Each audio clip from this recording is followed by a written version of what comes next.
Yang menarik kan keraguan yang karena konspirasi. Oh, Ya, iya. misalnya, Oke. nanti setelah disuntik nanti.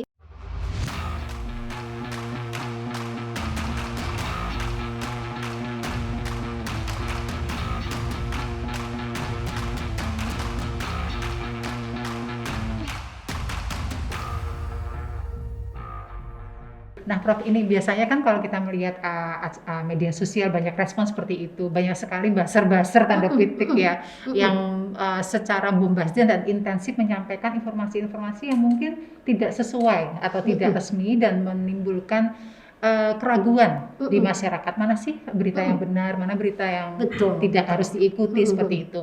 Nah, kalau misalnya kita melihat fenomena seperti itu, sebagai individu misalnya ada sivitas akademika atau mungkin mahasiswa yang mungkin terlibat dalam diskusi itu, sebaiknya pendekatan apa yang harus kita lakukan dari masyarakat dulu ya kita karena saya yakin bahwa perubahan itu memang harus dimulai dari lingkup yang terkecil dulu sebelum nanti kita menyerahkan semuanya ke pemerintah.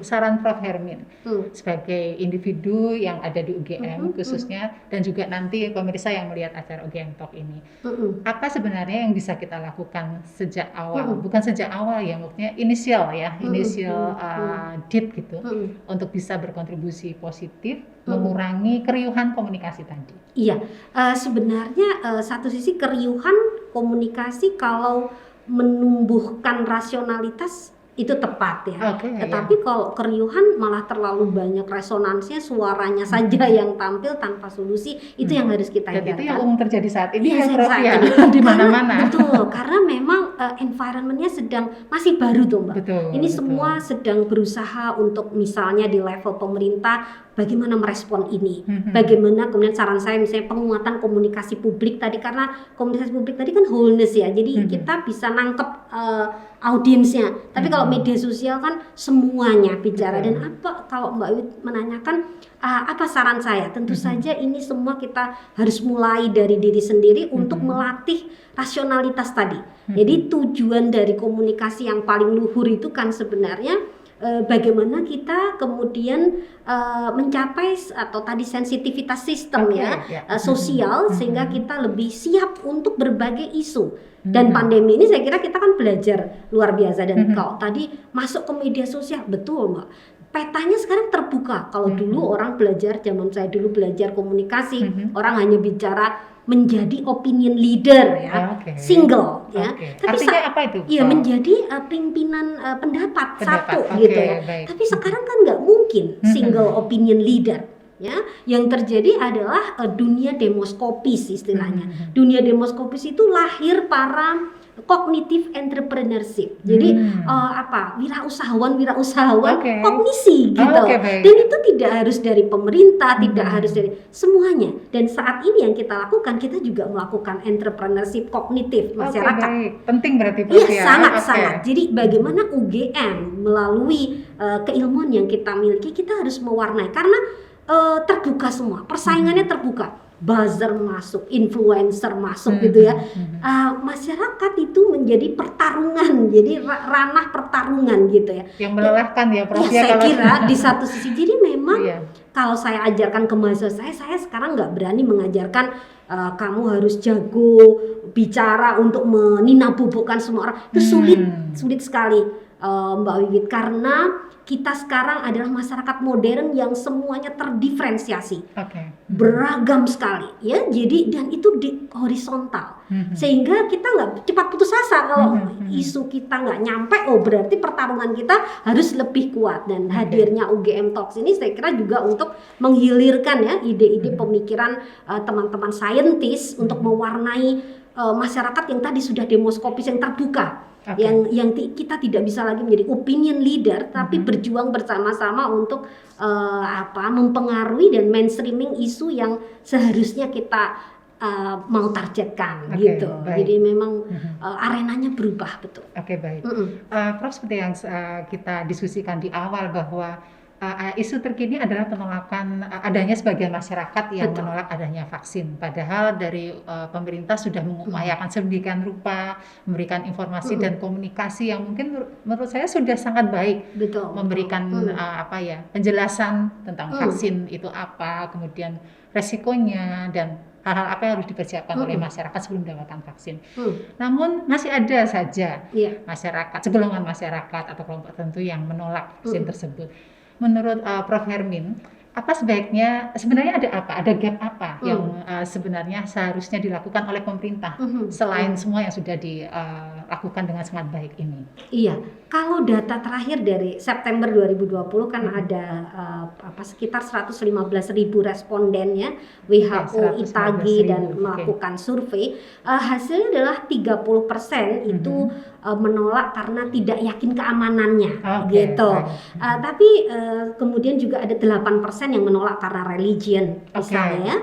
Sisanya itu keraguan yang sebenarnya kalau dari sisi komunikasi masih bisa dijawab dengan logika yang clear, gitu. Jadi saya melihat semuanya itu pengen dapat informasi dari para ahlinya, gitu. Makanya kemarin ada forum dengan para dokter-dokter itu, ya kita mendorong bahwa masyarakat kita sekarang haus dari ilmu dari kesehatannya sendiri, sehingga ini kerisauan ini bisa dijawab, gitu.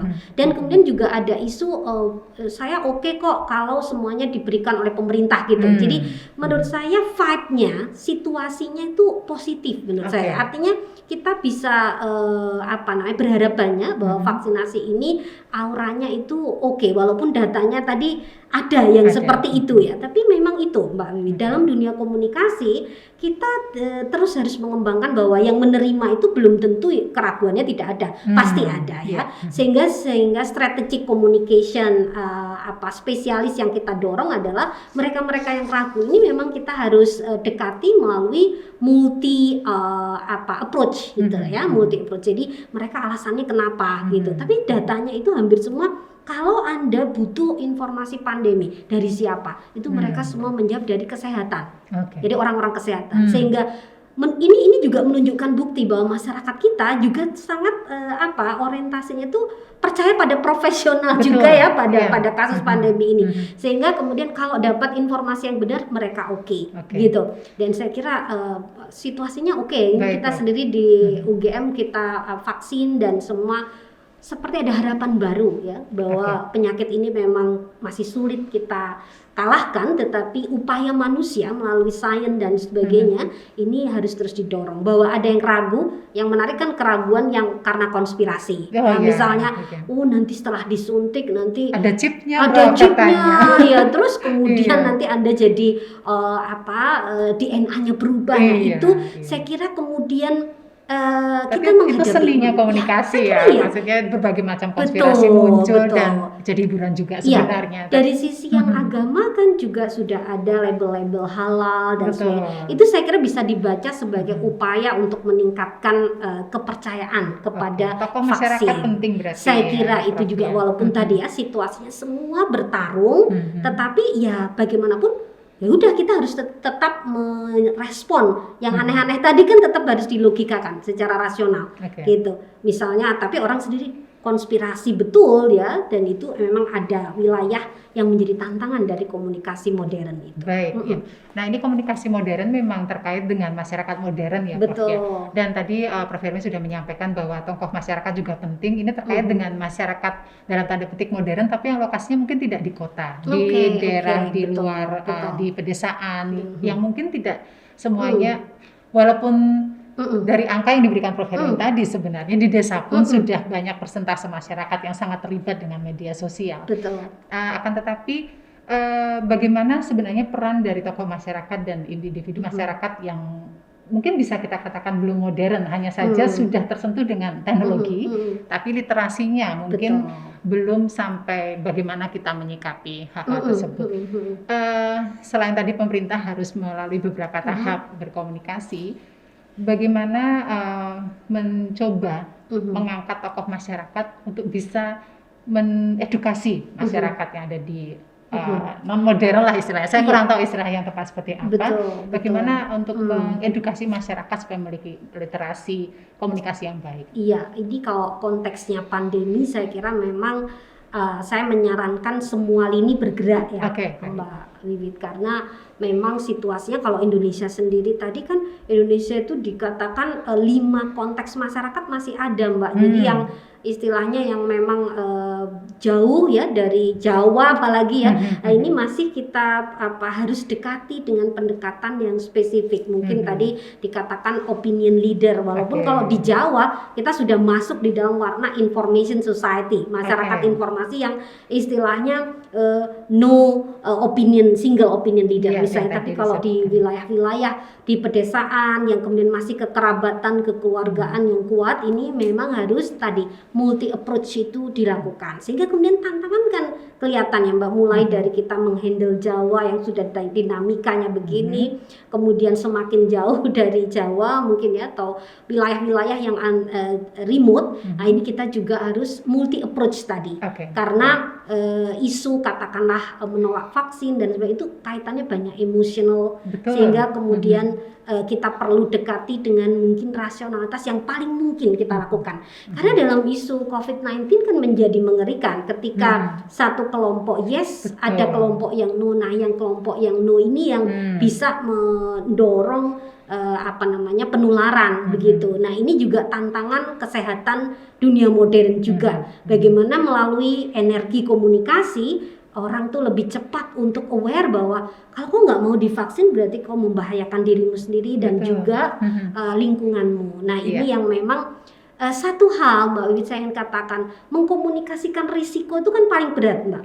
Risiko itu kan sesuatu yang belum terjadi. Jadi orang itu tidak terbayang. Para jurnalis juga pusing kan, karena mereka dilatih temukan faktanya, baru kalau berdasar fakta itu menyampaikan sesuatu. Tapi risiko, bagaimana menumbuhkan risiko di kepala kita sehingga kemudian kita bergerak melangkah untuk mereduksi risiko biar nggak krisis. Nah, itu tantangan komunikasi lagi kan Mbak. Pernah mengalami sebelumnya. Ya semuanya. Saya kira pandemi itu juga kan challenge-nya pada crisis calm. Ya, tapi sekarang sudah jadi crisis calm dan bahkan sekarang jadinya emergency communication, emergency, semuanya emergency. Dan saya kira kita harus belajar dari dinamika yang heboh ya terkait dengan pandemi ini, dan kemudian setelah masa ini berlalu saya kira kita akan semakin memiliki pilar-pilar komunikasi yang harusnya lebih baik.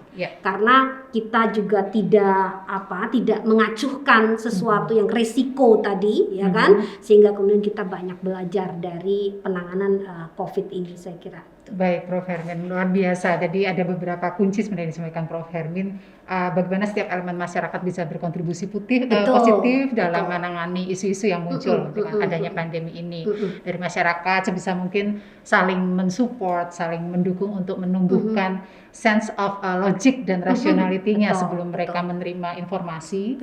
Dari pemerintah juga perlu memikirkan pendekatan-pendekatan yang berbeda di setiap kelompok masyarakat saat menyampaikan informasi yang sebenarnya tujuannya juga untuk kebaikan mereka semuanya ya Prof ya. Jadi mungkin pertanyaan-pertanyaan yang kami sampaikan sebenarnya masih banyak Prof, tapi karena memang waktu yang terbatas, saya yakin nanti setelah ini akan banyak pertanyaan dari masyarakat juga yang muncul, dan kami berterima kasih sekali Prof. Hermin sudah menyampaikan dengan sangat detail dan jelas. Mudah-mudahan semua pesan yang disampaikan oleh Prof. Hermin bisa diterima dengan baik dan kita bisa segera untuk mewujudkan dan menerapkannya. Mungkin semoga bermanfaat. Baik. Mungkin ada conclusion remark Prof yang bisa Prof sampaikan sebelum kita tutup. Saya merasa bahwa apalagi komunikasi saya kira kita akan terus berevolusi Mbak Wiwit, karena kalau kita membayangkan resep komunikasi yang paling manjur, itu saya kira harus kita berelasi dinamis dengan lingkungan ya, sehingga apa yang terjadi pada situasi 2021 saat ini ya, apa yang kita komunikasikan saat ini akan menginspirasi the next future ya, komunikasi kita yang selanjutnya, dan dari yang selanjutnya itu akan mempengaruhi komunikasi kita yang selanjutnya. Saya kira masyarakat kita bisa belajar dari memori-memori komunikasi yang kita miliki, kemudian kita satukan kekuatannya untuk kemudian kita bisa lepas dari pandemi ini. Saya kira itu. Baik, terima kasih banyak pesan yang luar biasa Prof. Jadi sebisa mungkin bagaimana kita mewujudkan memori masyarakat yang bisa menjadi bekal untuk generasi berikutnya dan di masa mendatang.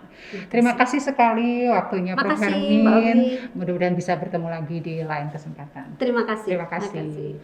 Sahabat UGM Talk, demikian tadi diskusi kita yang luar biasa dengan Prof. Hermin yang sudah menyampaikan pesan-pesan yang luar biasa kepada kita semua untuk segera bergerak dan mengimplementasikan hal-hal yang positif demi menyelesaikan permasalahan yang muncul di masa pandemi COVID ini. Bagaimana kita memunculkan komunikasi yang baik dan juga melibatkan cara pemikiran yang positif dan logik menjadi tugas utama bagi kita semuanya. Saya Wira Stuti Widiatmanti, mohon izin undur diri. Sampai berjumpa di acara UGM Talk mendatang.